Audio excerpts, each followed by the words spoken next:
well, you got a good.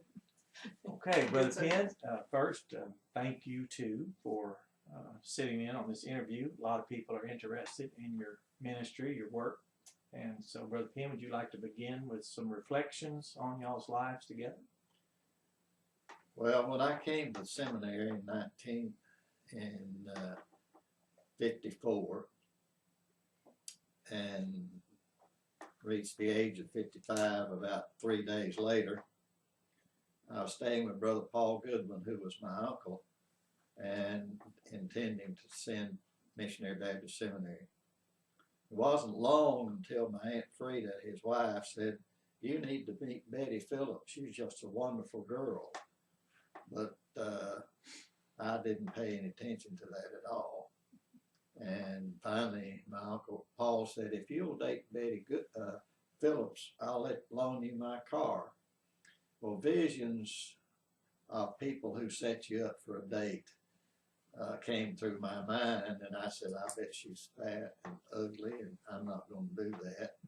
So I preached at Antioch Church one Saturday night, and I was standing down front, probably 50 or 60 people there, and this beautiful, beautiful young woman came down to shake my hand and tell me she appreciated the message, and she said, "I'm Betty Phillips." And people who don't believe you can fall in love instantly, I've never experienced what I did, because 6 months later we got married. And no regrets. No regrets. Okay, very good, very good. So that's my experience of when John and Betty. I got you, okay. That's the history of John and Betty. And why did they recommend her to you? They already know her? Her mother and dad were members of the mission where he pastored, and her dad was the treasurer, and her mother was the clerk, and they fished together on Mondays, and were very close. And so her parents and my Uncle Paul and Aunt Frida were working together, trying to get us where we would meet. Okay, okay. And so it was a collusion. I understand. And you were part of it? I was the object, I suppose. Oh, so you didn't know they were trying to fix you up? No, not at that time. Okay. Now, I knew he was Brother Goodwin's nephew. I knew he had come to Little Rock to go to school. I went to Antioch for, 10 years, I guess. And I stayed there when Mother and Dad joined out the mission to help Brother Goodwin. And so I knew many, many, many of the young preachers who came to school who would come to Antioch. And on Saturday nights, we had what was called a Gerald Bible class from teenage on up to early 20s. Okay. And there'd be large crowds there. And every other week, they had one of the students at the seminary to come and preach. And so his turn rolled around, and he came and preached. So then I put the name with the face. Okay. So you knew who this was? I knew who he was. Before he came and preached, I knew who he was. So you went forward to tell him how good a job he had done? I appreciated the sermon, enjoyed his message, etc. Which is... Well, may I ask you a personal question? What did he preach about? About 30 minutes. About 30 minutes. I think she was interested in you. Yeah. He preached about 30 minutes. No, that's good news, because I think it would probably hurt his feelings if you had known everything he talked about. Yeah, that's right. No, to tell the truth, I have no idea. That's good. That's good. No, that's good news for him. So, well. But I wasn't surprised when he called and asked me to go out. And there was one rule at our house. We couldn't go out on school nights. We could go, we went to church on Saturday nights, the young people's meeting. We went on Sunday nights. We went on Wednesday nights. But we didn't go anywhere on school nights. Okay. But for some reason, Mama made an exception. Oh, my goodness. All right. Now, you were out in 1954. You were how old, did you say? I was 19-year-old when I started. Oh, 19. Okay. And you went to seminary at what age? Well, when I got to Little Rock, I was 19, and about 3 days later, I had my birthday. Oh, 20. And I was 20. Okay, there you go. So I really started my preaching when I was 19, because I preached several sermons at the church where I surrendered to preach. So when I got to Little Rock and turned 20, I didn't preach anywhere for quite a long time. I mean, Okay. maybe 2 or 3 months. Now, the ministry, when you started pastoring, what led up to where you're at today, Landmark Media Productions and your ministry, Train Up a Child? Early in my ministry, I was really disgusted with myself because I would go to the school and I'd hear men talk about all that they had done and 3 people saved and how much they loved the Lord, and I'm all confused because what they described to me is I don't think I can do that, because I was interested in getting things done and I was interested in learning the Bible, and I'm thinking these guys are always complaining about how church don't get along and how difficult it is to have a business meeting. I'm thinking, I don't put up with people if they're that way. So I was kind of confused about it. But in my hometown of Strawberry, Arkansas, and a little town about 5 miles away of Jessup, Arkansas, the Jerusalem Baptist Church at Strawberry, Arkansas, because I'd gone to school there, I had kinfolk there, they called me as their pastor in October of 1955. And then the church where I had an uncle, a member, and who was song leader, they called me at Jessup. One of them called me for the first and third Sunday, and the other called me for the second and fourth Sunday, and they didn't have church or anything except Sunday school on the 5th Sundays.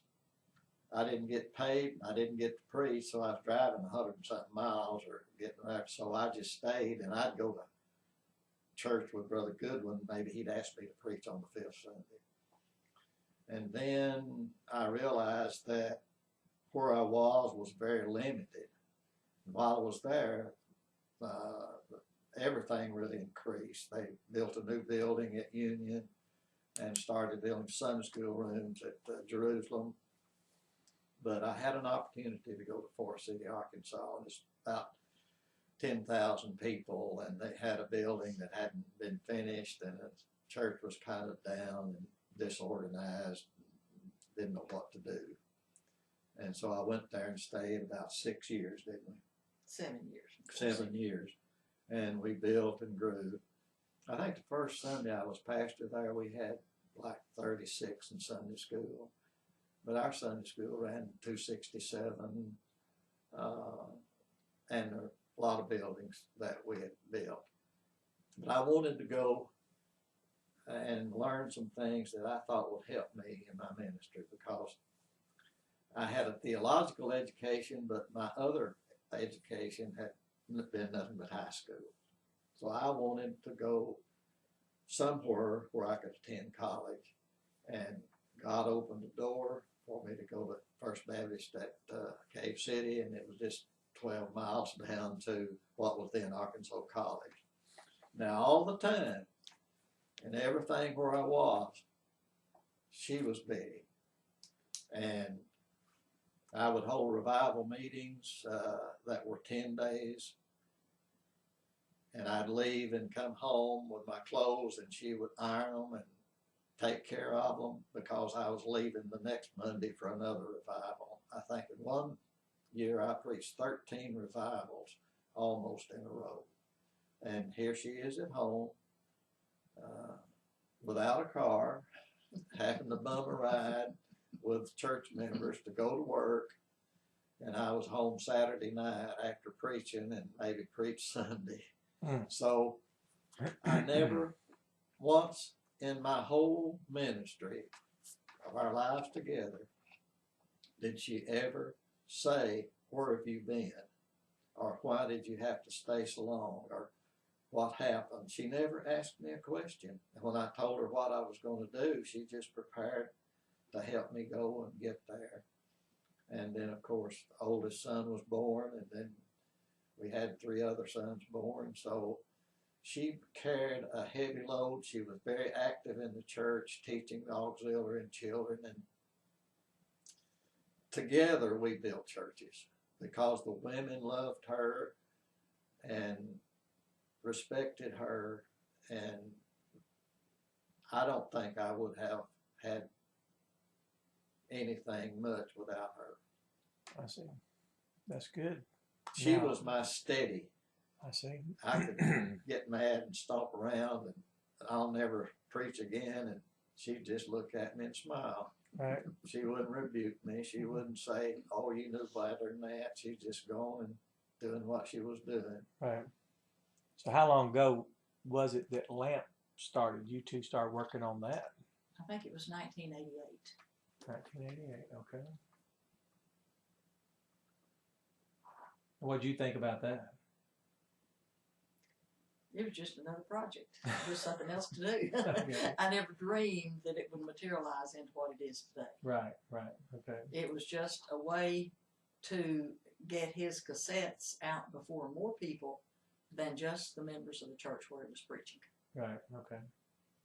And that occurred to you to start that? Well, the way I started recording my sermons, when people tell you, well, you need to get a recorder, record your sermons, and then listen to them so you can find out if you have redundancy and how you're saying one word perhaps over and over again. And I thought that was a good idea, so I bought a recorder early in my ministry. And then I tried that 2 times and I quit because I thought it was about the dumbest sermons I'd ever heard in my life, and I didn't want to save that kind of stuff. Right. But when I was at Cave City, they had about 6 widows who didn't get to come to church, and they wanted someone to visit them on Monday, the previous pastor had, and he'd stay for an hour talking to them and visiting with them and maybe drinking some coffee, eat a donut or whatever. I didn't have time for that because I was enrolled in college. So I took the recorder, recorded the whole Sunday morning service, and I would take it by one's house, plug it in and start it, and then I'd leave and go do something else, and then pick it up. So in a Monday morning, I could have all those old ladies, excuse the word, that's what they were, old ladies. And I found out after a while that they would listen to the music and the announcements and everything, and then they just unplug it. But I kept doing it anyway, didn't ever tell them that I knew they weren't listening to the whole sermon. But through that process, I saw something about doing it and just let it die. I put a lot of work and energy into this, and now to preach it, and where is it? I see. It's a little outline there, but where is it? And that was sort of profound to me. I was sure Jesus was recording it. Right. I Oh, don't yes. have to face that judgment. Yeah, But yeah. otherwise,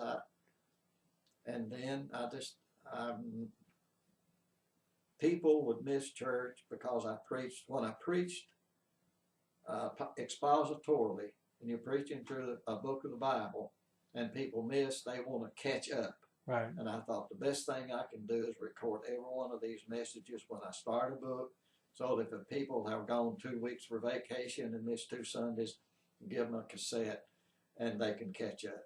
And that's kind of how it started. It was just to broaden my ministry among my own congregation of people. So then that same sentiment of keeping something alive, you felt that for other books, publications, authors, pastors? Well, she wanted better Sunday school literature that was Bible-based. She didn't want to use any illustrations from the secular world. Right. She wanted to use the Bible, and she complained to me about it. And she had written some. Aunt Frida wrote for preschool or Juniors. She Junior. wrote for juniors. Tell her what happened. She wrote for juniors for the bookstore in Texarkana. And she came over one week and asked if I would help her. She was busy with several things. She was getting behind, and she wanted to know if I would take a section of the lessons and write them. And they were on Elijah and Elisha. They were very short lessons. They got their material from the J.C. Cook Publishing Company, which had the large color pictures, etc., that they could purchase and use. And they had permission to rewrite the lesson. So all I had to do was just go through and change a few words in the lesson. And that was the extent of it. Right. Years later, when I was teaching preschool children, there was one whole quarter that the theme was more elephants than it was Bible. There would be a story of Mama Elephant and Junior. And Mama would be in the kitchen working and have her apron on, and Junior would knock over the pans and this, that, and the other. Just a little troublesome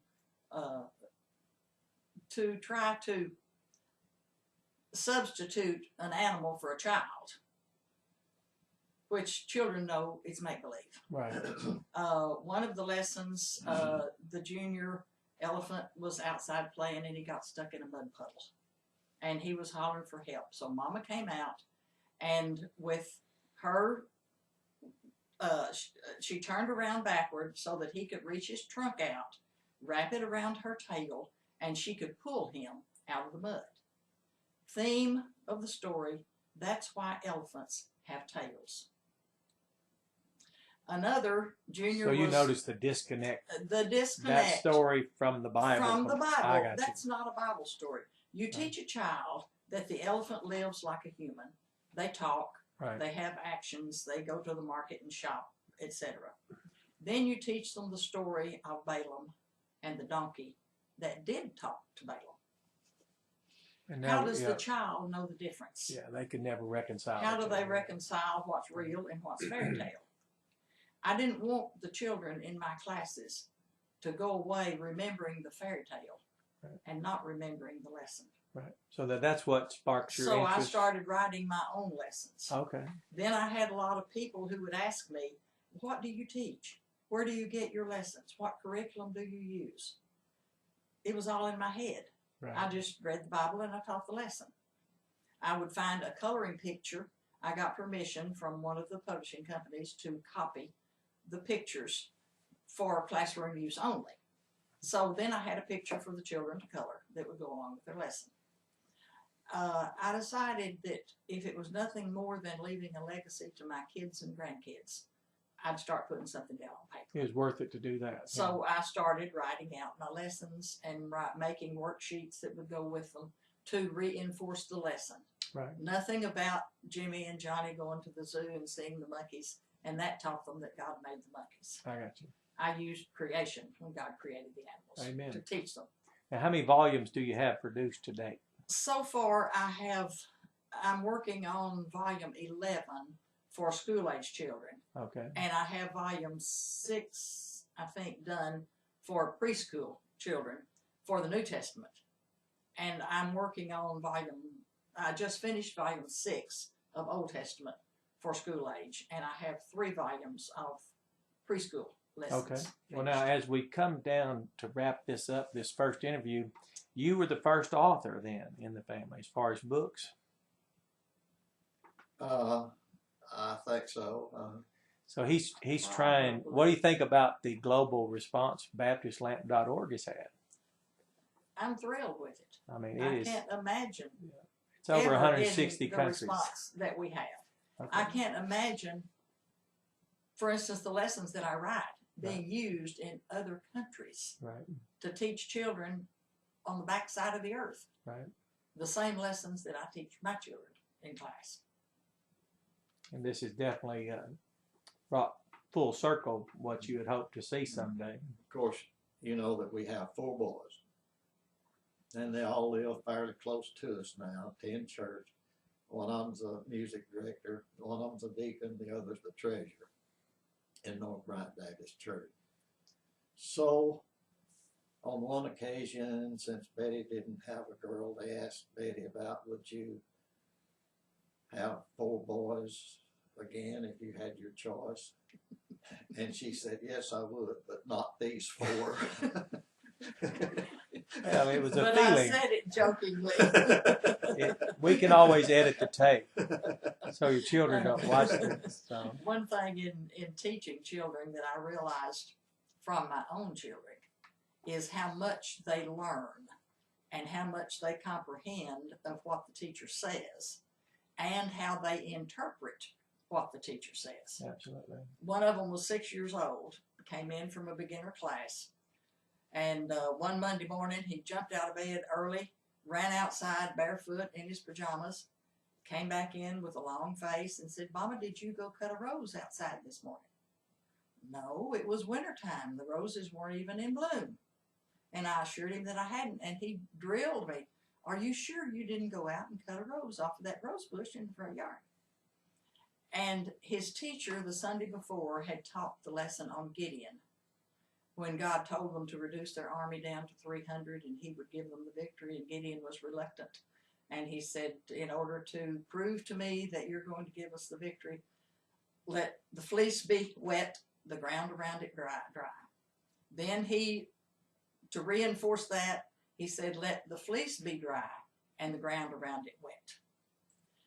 When he went to bed the night before, he prayed that if God would really be with him and assure him that he was going to direct his life and take care of him, etc., to let there be a rose blooming on that bush in the front yard when he got up the next morning.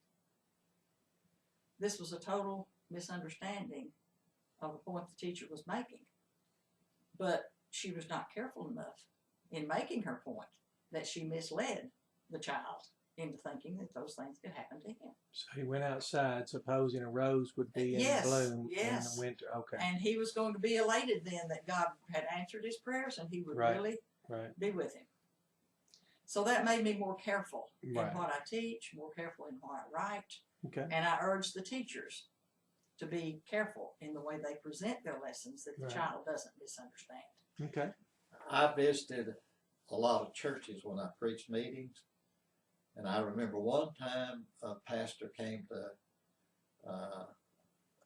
a teacher came to the pastor of the church and said, "I need to see you for a minute." And he said, "Well, come along, Brother Penn." We were looking at the building, and she said, "I've got 18 children here, and I don't know what to do because I don't have enough stuff and all this." And he looked at her and said, "Well, sister, just go in and keep them quiet."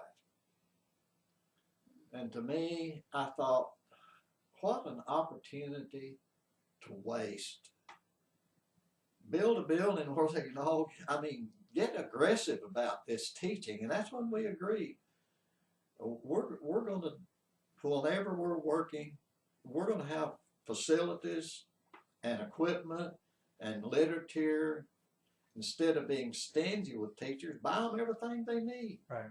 Let them be proud of who they are. If it gets up to 10 or 15 or whatever, divide it and get another room. Right. So that's what precipitated a lot of what we believe. It developed from what I would call the carelessness or bad experiences that we saw happening, and we decided that's not what we're going to do.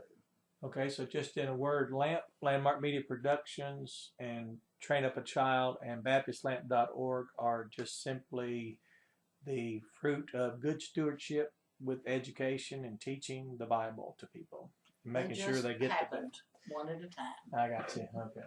All right. Well, thank you two very much for this interview.